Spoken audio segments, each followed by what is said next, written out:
వస్తాను మీ దగ్గరికి. ఆది శ్రీనివాస్ గారు, విన్నాం కదా శ్రావణ్ గారు అన్నది, రెఫరెండంగా తీసుకుంటారా మీరు? మొదటిసారి ఒక ఉప ఎన్నిక వచ్చింది, కంటోన్మెంట్ గెలిచారు, అది మీరు అధికారంలోకి వచ్చిన కొద్ది రోజులకే వచ్చింది. ఇప్పుడు దాదాపు 2 ఏళ్ళు మీ పదవి కాలం వచ్చి, 2 ఏళ్ళు మీ ప్రభుత్వం ఏర్పడి 2 ఏళ్ళు అవుతుంది.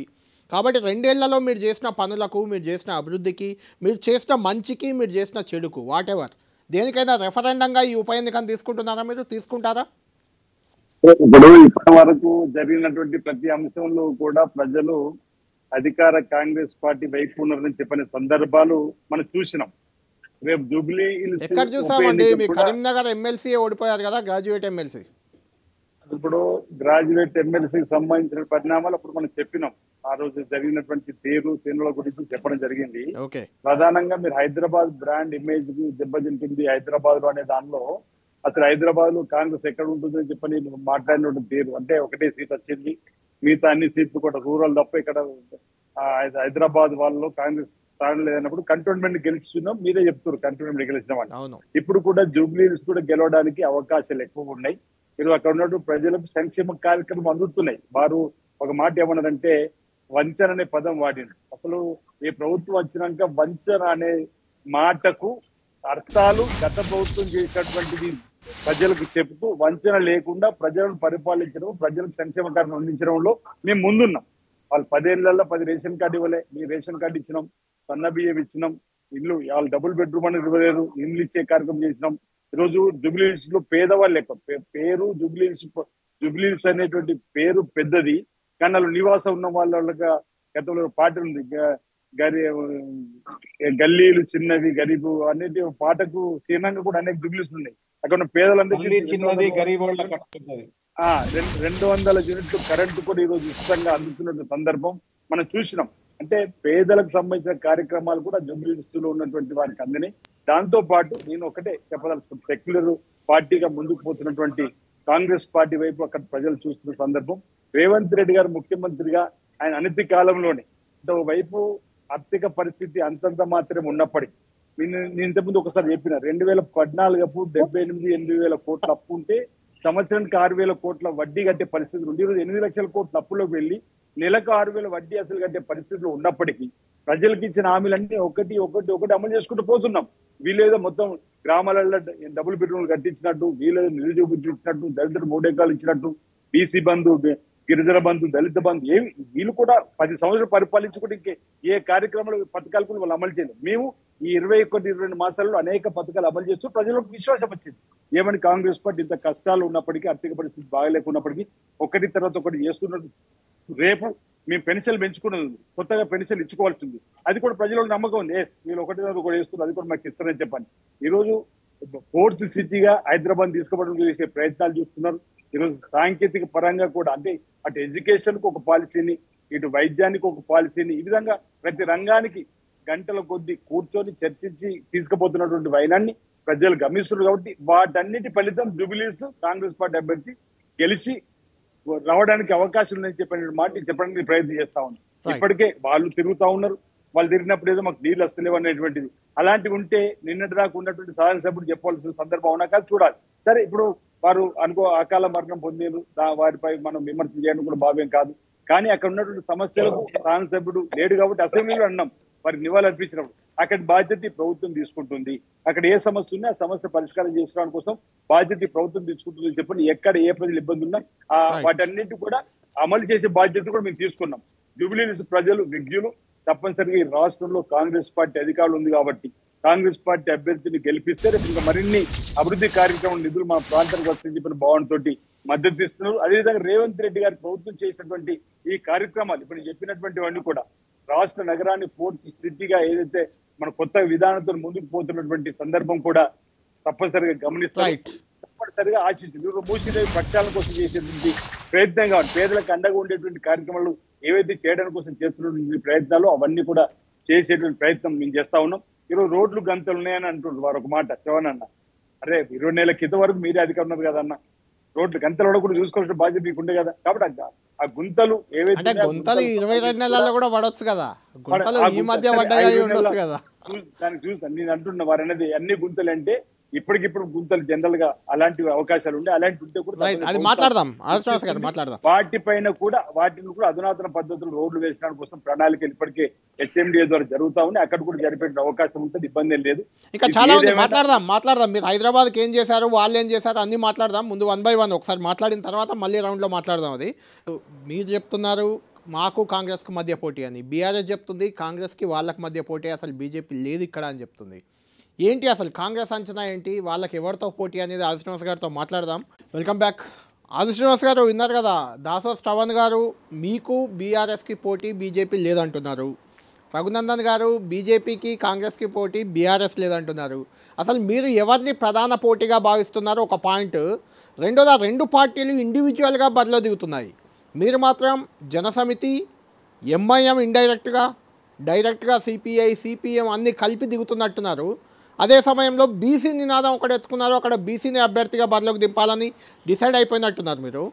ఇవన్నీ అంటే బీసీ నినాదం మిగిలిన పక్షాలు కలిసి రావడం ఇదంతా మీకు అడ్వాంటేజ్గా ఉండబోతుందా? మీకు ప్రధాన పోటీ ఎవరితో ఉంటుంది ఎన్నికల్లో, ఉప ఎన్నికల్లో? మిగిలిన పక్షాలు అంటే సిపిఐ జనసేన మేము మొన్న ఎన్నికల్లో కలిసే పోటీ చేసినాం కాబట్టి కలిసే ఉంటున్నాం. అందులో వేరే అనుమానం కొత్తగా ఈ రోజు మేము కలిసినటువంటిది కాదు. గత ఎన్నికలప్పుడు కలిసి ఈ ఎన్నికల్లో కూడా కలిసి ఉంటున్నాం.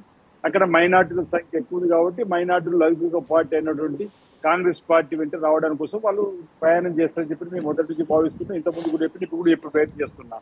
స్లమ్స్ లో కూడా ఎక్కువ ఉన్నటువంటి పరిస్థితులలో ఈ రోజు మేము చేసేటువంటి నేరుగా వరకు 2000 యూనిట్ల కరెంటు వారికి అందుతుంది. సన్న బియ్యం, అంతకుముందు దొడ్డు బియ్యం వెళ్ళే పరిస్థితుల్లో సన్న బియ్యం ఇచ్చినాం.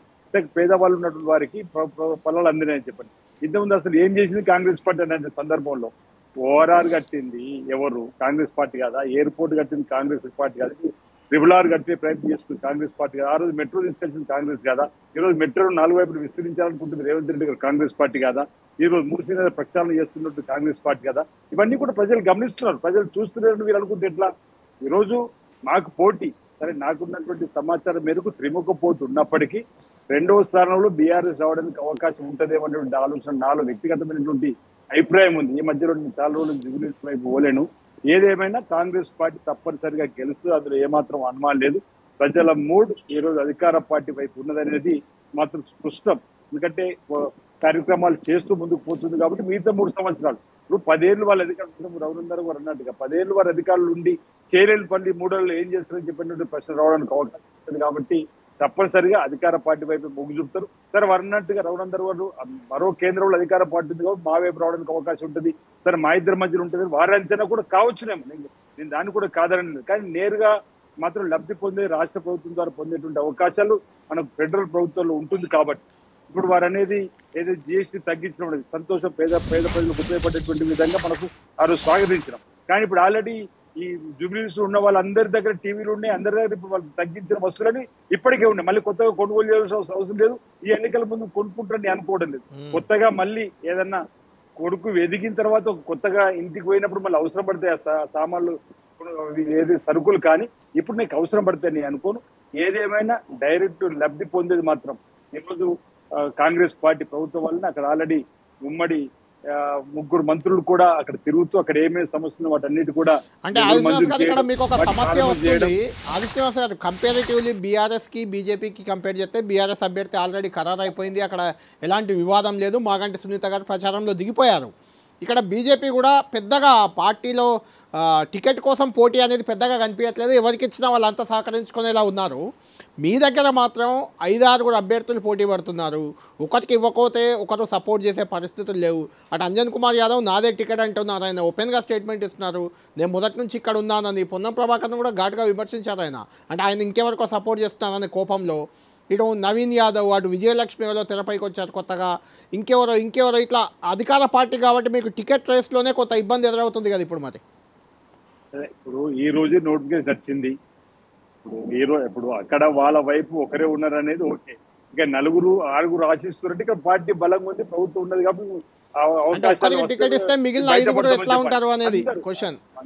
అందరినీ ఏకాభిప్రాయం చేసుకోవడం మా ముఖ్యమంత్రి రేవంత్ రెడ్డి గారు, మా ప్రీతంజలి మహేష్ కుమార్ గౌడ్ గారు, మా ఆల్ ఇండియా కాంగ్రెస్ కమిటీకి సంబంధించిన నాయకత్వం కూడా సందర్భాన్ని బట్టి వారిని మాట్లాడే ప్రయత్నం చేస్తుంది. మీ అందరం కూడా ఇక్కడికి ఇస్తే మిగతా సర్దుబాటు చేసేటువంటి ప్రయత్నం చేస్తూ ఇప్పటికే అక్కడ గతంలో పోటీ చేసిన అభివృద్ధిని గారిని కూడా గౌరవించుకొని ముందుకు పోతున్న తరుణంలో మిగతా అభ్యర్థులను గౌరవించుకుంటాం, ఏకాభిప్రాయంతో ఒక అభ్యర్థిని నిలబెట్టుకుంటాం. నోటిఫికేషన్ వచ్చిందే ఈ రోజు, షెడ్యూల్ వచ్చిందే ఈ రోజు. కాబట్టి ప్రజా ఆమోదం మేరకు రాజకీయ వ్యూహాలు ఉంటాయి. ఆ వ్యూహం ప్రకారం ఎవరి అభ్యర్థి అయితే గెలవడానికి అవకాశం ఉంది. ఎవరైనా సరే గెలుపు గుర్రానికే టికెట్ ఇస్తాం. ఇప్పుడు మీ 5 ఆశించడంలో తప్పులేదు, 6 ఆశించడంలో తప్పులేదు, వారు అడగడంలో తప్పులేదు. కానీ అందులో ఇప్పుడున్నటువంటి సందర్భంలో ఎవరైతే ఫిట్ అవుతారో అనేది భావించి అధిష్టానం గౌరవ ముఖ్యమంత్రి రేవంత్ రెడ్డి గారు, ప్రీతంజలి మహేష్ కుమార్ గారు నిర్ణయం తీసుకుంటారు. ఆ నిర్ణయానికి మిగతా అభ్యర్థులు కట్టుబడి ఉంటారని చెప్పిన ఒక వ్యక్తిగత భావన వారితో కూడా పార్టీ మాట్లాడుతుంది. వారి గౌరవ భంగం కలగకుండా వారిని కూడా ఈ ఎన్నికల్లో అభ్యర్థి విజయాన్ని తిరిగే విధంగా కృషి చేస్తారని చెప్పి భావిస్తారు. ఇప్పుడు దానికి సంబంధించినటువంటి మీరు కంప్లైంట్ చేయడము, విచారణ జరిగేటువంటి కార్యక్రమం ఉంటుంది. ఒకటి తప్ప ఉప్పు అనేది సంబంధిత అథారిటీస్ చెప్పడానికి అవకాశం ఉంటుంది. ఒకవేళ క్వశ్చన్ ఏంటంటే మీరు జూబ్లీహిల్స్ లో ఎలాగైనా గెలవడానికి ఆల్రెడీ ప్రలోభాలు మొదలు పెట్టారా? అది క్వశ్చన్ ఇక్కడ. లేదు, ప్రలోభాలు కాదు. ఇప్పుడు ఒకటి గుర్తుంచుకోండి, మనం అధికార దుర్వినియోగం, ప్రలోభాలు కాకుండా అధికార దుర్వినియోగం అవుతుంది. ఇప్పుడు సామాజిక దృక్పథంలో కూడా ఇవ్వడానికి కోసం సామాజిక దృక్పథం ఏంటండి అంటే ఇప్పుడు నా ఆలోచన ఏమిటంటే మన గ్రామాలలో అవకాశం ఉంటుంది. సిటీలలో ఓటర్ల సంఖ్య ఎక్కువ ఉన్నప్పుడు గిట్ట వాళ్ళకి ఇవ్వాలని చెప్పిన ఆలోచన వచ్చినప్పుడు అధికారం వచ్చి ఇచ్చిండేమో. అది ఏం జరిగిందో విచారణ తేలుతుంది. ఇప్పుడు మీరు చూడలేను, పొద్దు నుంచి Day 1 నుంచి మీటింగ్ల మీద బయటనే ఉన్నా సార్, టీవీ కూడా చూడలేను, వార్తా కథ చూడలేను. సార్ రఘునందన్ భాయ్ సాబ్ చెప్తున్నట్టుగా వీళ్ళు కాంప్లైంట్ చేసినట్టు విచారణ జరుగుతుంది. ఎన్నికల కమిషన్ సంబంధించిన అధికారులు కూడా వస్తారు. ఒకవేళ వాళ్ళు ఇవ్వాల్సింది వీళ్ళు ఇస్తే తప్పకుండా దానిపైన చట్టపరంగా చర్యలు తీసుకుంటారేమో. మా ఆలోచన ప్రలోభాలకు మీకు గురి చేయాలని ఆలోచన ఎక్కడ కూడా చేస్తలేము. మీరు చేసిన అభివృద్ధి చెప్తాం. 22 మాసాలుగా చేసినటువంటి కార్యక్రమాలు చెప్తాము. ఈ రోజు సంక్షేమ కార్యక్రమం వైపు, అభివృద్ధి వైపు, హైదరాబాద్ బ్రాండ్ ఇమేజ్ కార్యక్రమం చెప్పి చెప్పండి. శ్రీనివాస్ గారు, ఓట్ చోరీ అనేది మీరు క్యాంపెయిన్ అది ఆల్రెడీ మొదలు పెట్టారు నిన్నటి నుంచి. ఆ ఓట్ చోరీ మీరే చేస్తున్నారు అనేది రఘునందన్ గారి ఫిర్యాదుగా కనిపిస్తుంది. ఏం చెప్తారు? అంటే పక్క ఓటర్లను అక్కడి నుంచి ఇక్కడ నుంచి తెచ్చామని నమోదు చేశారా? ఓట్ చోర్ అనేది మీ కర్ణాటకలోని ఒక నియోజకవర్గంలో, ఒకే నియోజకవర్గంలో 1,00,000 ఓట్లు ఎక్కువ ఎలా వచ్చినాయని చెప్పని మహారాష్ట్రలో కూడా ఎట్లా వచ్చింది చెప్పి కొన్ని సాంకేతికంగా కూడా మీకు చూపించడం జరిగింది. ఎక్కడెక్కడ వారు వచ్చి విత్ ఆధార్ కార్డు లేకుండా కూడా ఉన్నటువంటివి చూపెట్టి మేము దానిపైన ఓట్ చోరీ జరిగినటువంటి అంశంలో మేము సంతకాల సేకరణ కూడా ప్రతి బూత్ నుంచి ప్రతి గ్రామం నుంచి ఇవ్వాలని చెప్పి మా రాహుల్ గాంధీ గారి నిర్ణయం, మల్లికార్జున గారి నిర్ణయం ఓటు చోరీ జరుపుతా ఉన్నాం. ఇప్పుడు ఈ రోజు చెప్పిన రఘునందన్ గారు ఏదైతే ఫిర్యాదు చేసినటువంటి అంశం ఇప్పుడు మీ ద్వారా టెన్సీ ద్వారా నాకు వచ్చినటువంటి వారు చెప్పిన దాని ప్రకారం చూస్తే ఓటర్ కార్డులు పంపిణీ కొత్త ఓటర్లకు ఓటర్ కార్డు పంపిణీ అని చెప్తున్నారు కాబట్టి కొత్త ఓటర్లుగా మీరు నమోదు చేశారా అని. 18 మేము ఎక్కడ కూడా అలాంటి చేసే కార్యక్రమం లేదు. 18 సంవత్సరాలు దాటిన వాళ్ళే కూడా వచ్చి ఉంటే అక్కడ నిందకు చెప్పిన ఒక సామాజిక బాధ్యత కూడా ఉత్సాహం చూపేట వాళ్ళు కూడా తీసుకుని వచ్చి ఇచ్చేటువంటి ప్రయత్నం చేస్తారు. అది చట్టపరంగా తప్పని తెలవకుండా చేసిండ్రా, తప్పని చేసిండ్రు వారు కాంపిటీషన్ విచారణలో తేలుతుంది. ఒకవేళ తప్పని కూడా దాన్ని వెనకేసుకొచ్చే ప్రయత్నం చేయ ఒక చట్టసభ సభ్యుడిగా అలాంటి పొరపాటు జరగకుండా చూసే ప్రయత్నం ప్రభుత్వం ద్వారా చేయాలని చెప్పేటువంటి ప్రయత్నం చేస్తాం. ఏదేమైనా అంటే నేనేమంటున్నా, ఓటు చోరు అనేది జరిగింది దేశవ్యాప్తంగా అనేది వాస్తవం అని చెప్పే ప్రయత్నం చేయడంలో అక్కడ కర్ణాటకలోని మహారాష్ట్రలో కానీ మీరు సాంకేతికంగా పవర్ పాయింట్ ప్రెజెంటేషన్ నుంచి కూడా చూపించగలిగింది. ఏకకాలంలో 1,00,000 ఓట్లు ఎందుకు నియోజకవర్గం పెరగాలి? 7 అసెంబ్లీ సెగ్మెంట్లు ఉంటే 6 ఇట్లా పెరిగాయి కళ్యాణ్ గారు, ఒకటే నియోజకవర్గాలు పెరుగుతున్నాయి. అలాంటి నియోజకవర్గాలు చూస్ చేసుకోవడం వల్ల వాళ్ళ అధికారులకు వచ్చింది అనేది మా ఆరోపణ, ప్రధాన ఆరోపణ. దానికి అది కూడా మొదటి విడత జరిగే రాష్ట్రాలు ఉన్నటువంటి వాళ్ళు 2వ విడత 3వ విడత రాష్ట్రాల్లో వారు వచ్చి ఓట్లు వేసిన సందర్భం చూపించినటువంటి సందర్భం. రఘునందన్ గారు అంటే కూడా అదే, ఇక్కడ కేవలం ఒకే నియోజకవర్గంలో ఎన్నికలు ఉన్నాయి, మీరు అధికార పార్టీగా ఉన్నారు కాబట్టి పక్క నియోజకవర్గాల వాళ్ళు ఓట్లు ఏమైనా నమోదు చేశారా అని రఘునందన్ గారి అనుమానం. అది ఓకే, అనుమానం ఇప్పుడు దరఖాస్తు ఇచ్చారు, ఫిర్యాదు చేసారు, విచారణ తేలుతుంది కదా. రైట్, మరి ఆ జూబిలీకి సంబంధించిన వాళ్ళకి కాదని తేలుతుంది కదా. రైట్.